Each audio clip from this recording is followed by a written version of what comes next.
होलिका दहन, इसकी कहानी तो हम सब लोग जानते हैं, लेकिन होलिका के मरने के बाद क्या हुआ ये बहुत कम लोग जानते हैं। तो आइए जानते हैं इसके बाद की कहानी। होलिका के मरने के बाद हिरण्यकश्यप और भी क्रोधित हो गया था, और होता भी क्यों ना, आखिर उसने अपनी बहन को खोया था।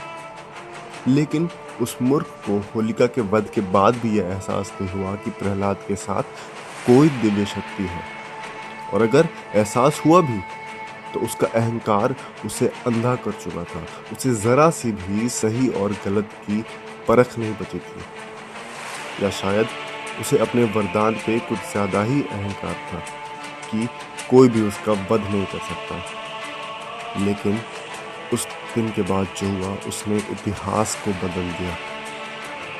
ऊंची काली दीवारें, विशाल विशाल पत्थर के स्तंभ, जलते मशाल, और हिरण्यकश्यप अपनी सिंहासन पर बैठा और शांत प्रहलाद उसके सामने।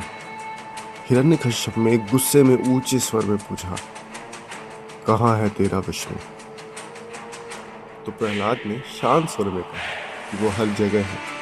उतने में हिरण्यकश्यप गुस्से में उठा और महल के एक स्तंभ पे वार की, पर उसके बाद जो हुआ उसने उसकी मृत्यु को निश्चित कर दिया।